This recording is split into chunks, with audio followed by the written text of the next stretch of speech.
Bom, tá eu aqui, o Henrique, para mais um vídeo falando acerca da filosofia do Eric Feiglin.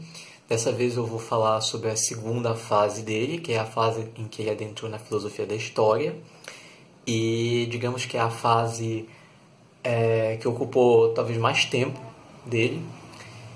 E, bom, o Feiglin entra nessa fase da filosofia da história quando ele para, ou melhor, quando ele percebe que buscar o rastro das ideias políticas não ia fornecer para ele a origem propriamente não só da ordem, mas também da desordem que estava alçando o Ocidente.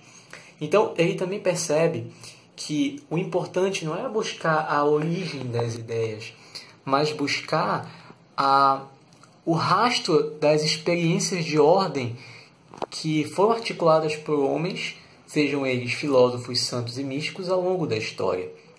Então, o principal objetivo dessa segunda fase dele é justamente rastrear ao longo da história essas experiências e os símbolos que esses homens utilizaram para articular essas experiências. Experiências estas que o Feiglin descreve se dão com a própria realidade, com a própria estrutura da realidade. Então, uma das principais características é essa transição de uma estrutura das ideias para uma estrutura das experiências.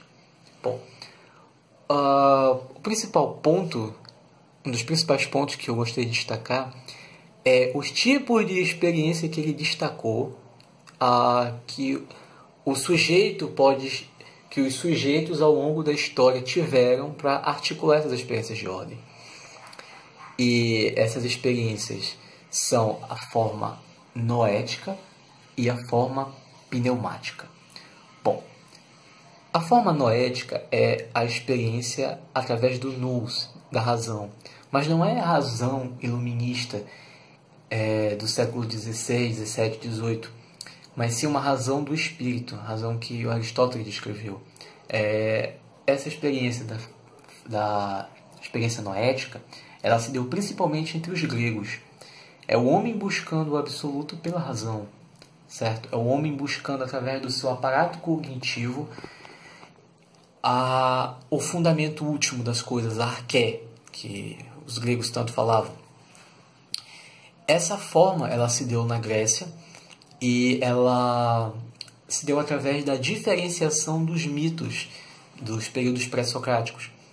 Longe de ter a concepção preconceituosa que alguns modernos têm acerca do mito, de ver no mito seja uma alegoria moral ou uma antropomorfização divina, o mito, para o Feiglin, nada mais é do que uma verdade compactada, ou, melhor dizendo, uma experiência de ordem compactada que os antigos tiveram. O mito, ele foi a forma que as sociedades antigas, a exemplo das sociedades egípcias, mesopotâmicas, babilônicas, tiveram de experienciar a realidade e descrever essa experiência de ordem através da experiência mítica, que nada mais é do que compactar essas verdades em uma, digamos, história, um conto, um relato. Um destaque é que essas sociedades antigas, elas eram sociedades cíclicas. Elas ainda não tinham se aberto propriamente para o que o Feiglin chama de história. Por quê? Olha, as sociedades antigas, elas eram sociedades cíclicas porque a estrutura delas era através de ciclos civilizacionais, digamos assim. O que são esses ciclos? Bom, o Feiglin fala que toda sociedade é um cosmos. O que significa isso? Toda sociedade é um pequeno cosmos. Toda sociedade, ela busca a ordem de si a partir de um padrão. E nas sociedades antigas, esse padrão era o próprio cosmos. Os antigos viam no cosmos a imagem da ordem. E esse cosmos imanente, é claro, ele era imitado pelas sociedades. E como é que ele era imitado? Ora, as sociedades se organizavam através dos ciclos cósmicos, através ciclos lunares, ciclos solares, das 4 estações do ano. Então percebam que é sempre algo cíclico, que se renovava, certo? Essa é a característica das sociedades, elas sempre se renovavam. Porém, há um momento na realidade, na história, em que o Frege descreve que ocorre um salto no ser. Um salto que, digamos assim, abre as sociedades para a história. Esse salto no ser nada mais foi do que, na experiência dos gregos, a transição do mito para a filosofia. Foi uma diferenciação das consciências que se deu ao longo do tempo, como, por exemplo, com Zoroastro, com Krishna, com Buda, Lao Tse e Confúcio.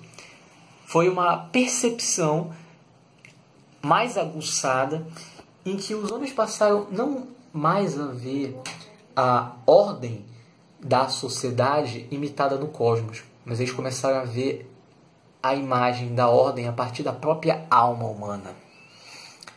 É aqui que o padrão ocorre um salto. E esse salto pode ser melhor descrito através de um outro tipo de revelação que ocorreu paralelamente à revelação noética, que foi a revelação pneumática. Pneuma vem de espírito. Se na revelação noética o homem busca o absoluto através da razão, na revelação pneumática é o absoluto Deus que desce ao próprio espírito do homem e o toca e se revela. A marca dessa revelação foi através dos profetas santos e místicos, iniciando principalmente na revelação de Deus a Moisés, pela sarça ardente, com a frase "Eu sou o que sou", Frege detalha que ali houve a revelação de Deus como transcendente à própria criação. Então, aqui nós temos um salto. Esse salto nada mais foi do que o modelo de ordem indo do cosmos imanente como o próprio Deus transcendente. O homem passa não mais a buscar no imanente, no eixo horizontal, o seu eixo ordenador, mas a partir do eixo vertical, o homem se abrindo para o transcendente. A história nada mais é do que essa comunicação de Deus ao homem como parceiro nesse processo que se chama história. Então, esse é um dos principais insights do Frege. A história é esse processo de abertura do homem para Deus. E também podemos destacar que a sociedade que começou a história, digamos assim, que você pode dizer que foi a primeira sociedade histórica, foi a sociedade israelita. Os israelitas foram os primeiros a romper propriamente com o mito das civilizações antigas e abrir-se para um Deus transcendente. E uma questão importante é destacar que um insight que o Frege tem é que esse ápice de toda essa revelação se dá a partir da encarnação do Cristo no apogeu dos tempos, como ao verbo divino se fazendo carne. Então, um outro ponto que eu gostaria de destacar é que, aprofundando até mais, foi esse concentração que o Frege deu a essas experiências. Tanto as experiências engendradoras de ordem, que permitiam com que os homens articulassem símbolos que foram a base da civilização ocidental, símbolos esses contidos desde os pré-socráticos e que foram abertos no mito pela filosofia de Platão. Elas transformaram-se em filosofia, né? E principalmente através do símbolo platônico do ágaton. O que é o ágaton para Platão? O ágaton é o sumo bem, é o realíssimo, é o fundamento divino da realidade, que toda alma busca para se ordenar e, consequentemente, ordenar a própria sociedade. Um outro destaque se dá para as experiências dos judeus e cristãos.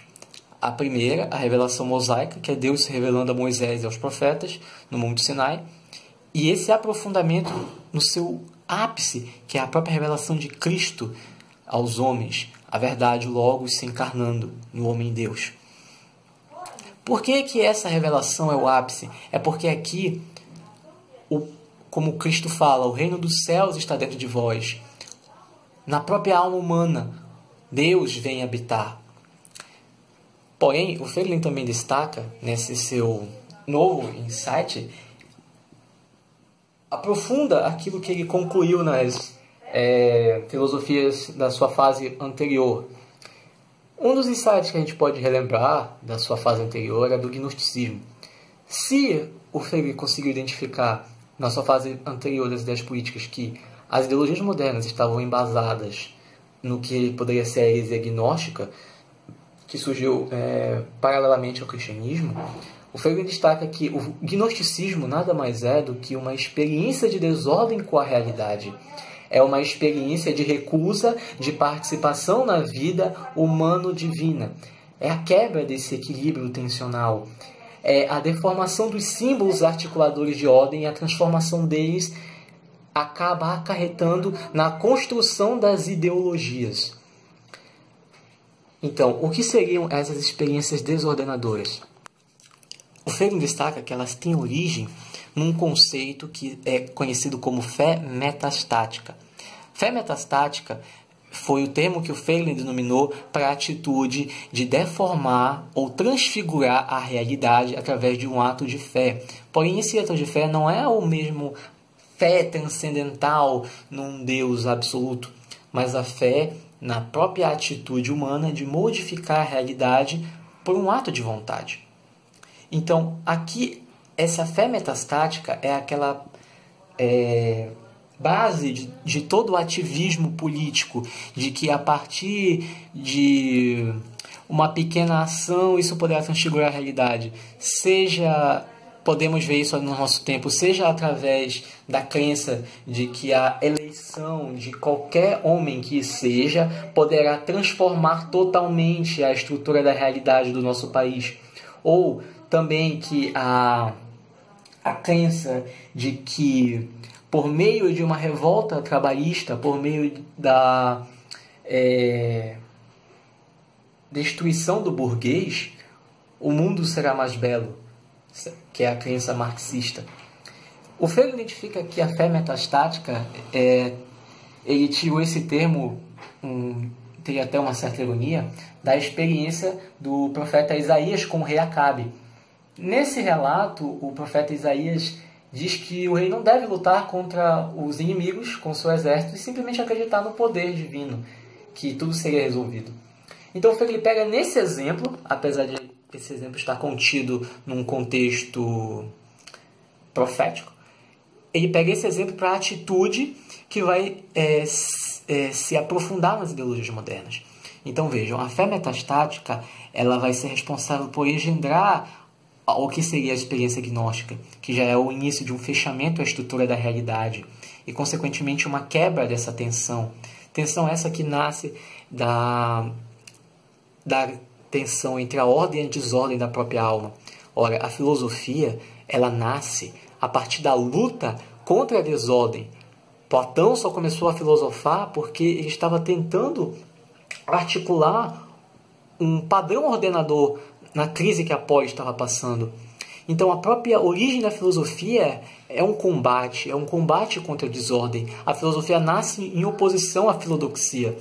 Se a filosofia é o amor ao ser, ao conhecimento, a filodoxia é o amor à opinião. Opinião significa o que nesse contexto? Significa o amor a nossas próprias opiniões que nós pensamos ser verdade, certo? Então, essa é a base da experiência gnóstica.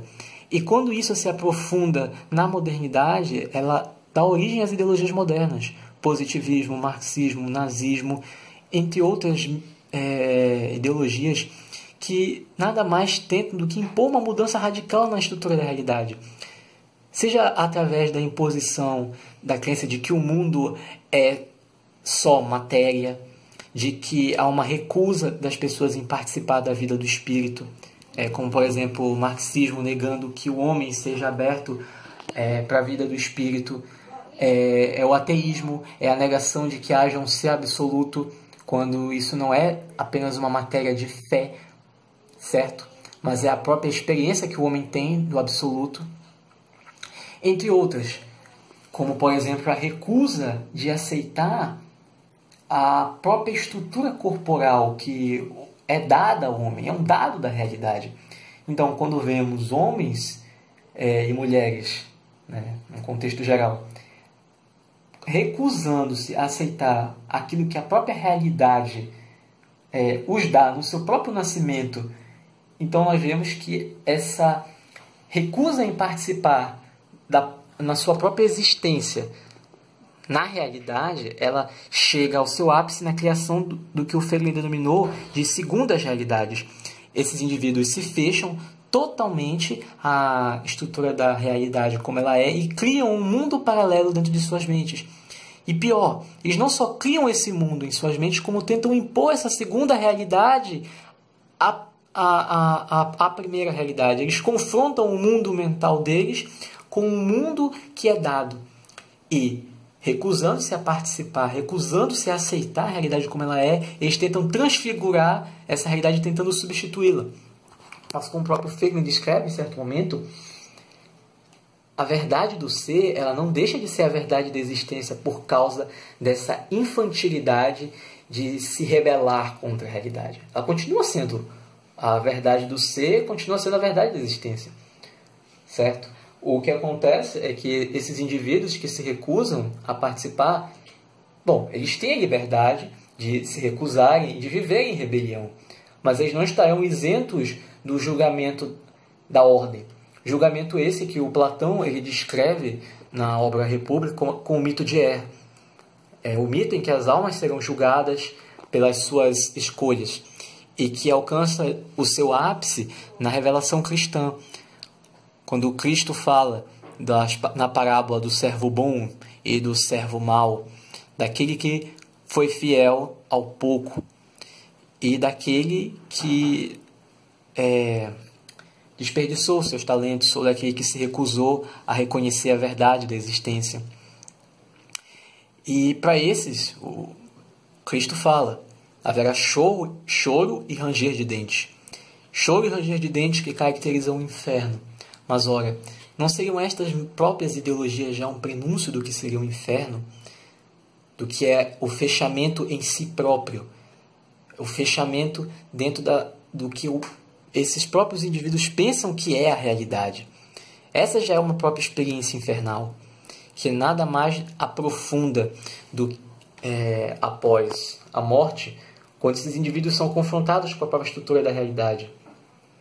A recusa em participar do ser e da vida divina não acarreta uma vida fora da existência, mas, na verdade, acarreta uma desintegração lenta e parcial do próprio ser desses indivíduos. Essa já é a própria experiência do inferno. Essa segunda fase do Feiglin, ela se aprofunda e deixa um gancho para a terceira e última fase dele, que é a filosofia da consciência. Quando o Feiglin, ao investigar essas experiências em geradores de ordem, ele se depara com os símbolos, que foi a forma que esses homens encontraram de apontar aquilo que eles estavam experienciando. Então é aqui que a filosofia dele começa a ter o seu maior aprofundamento. É aqui que ela começa a ganhar o ar, não mais somente de uma filosofia da história, mas do campo no qual ocorrem essas experiências que se dão na história. E esse campo em que ocorre nada mais é do que a própria consciência humana. A própria consciência humana interagindo com a realidade. Mas isso vai ficar para uma próxima aula. Essa aqui já se estendeu bastante. E o que eu queria que todos tivessem em mente são esses insights profundos que o Feiglin teve, que são caracterizados nos seus 3 volumes de ordem e história, certo? E é claro que, novamente eu repito, isso aqui é meramente um esboço filosófico, certo? Nem de longe isso esgota a filosofia do Feiglin, o que ele queria comunicar, mas é apenas um guia ou um resumo. O Fegandi escreveu aproximadamente em 2 livros a experiência grega da revelação noética, certo? E num calhamaço, detalhando historicamente o que foi a revelação pneumática, que a gente pode ver aqui nesse volume, que é Israel e Revelação. Essa é a grossura do calhamaço. Bom, ficamos por aqui.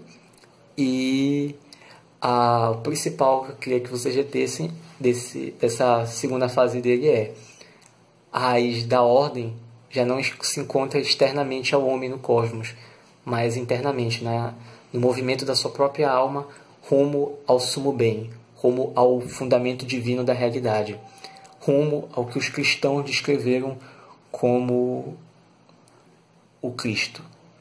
Ou melhor dizendo, o movimento e a resposta do homem ao apelo de Cristo. Venham ser um comigo e com meu Pai. É isso, e eu encerro por aqui.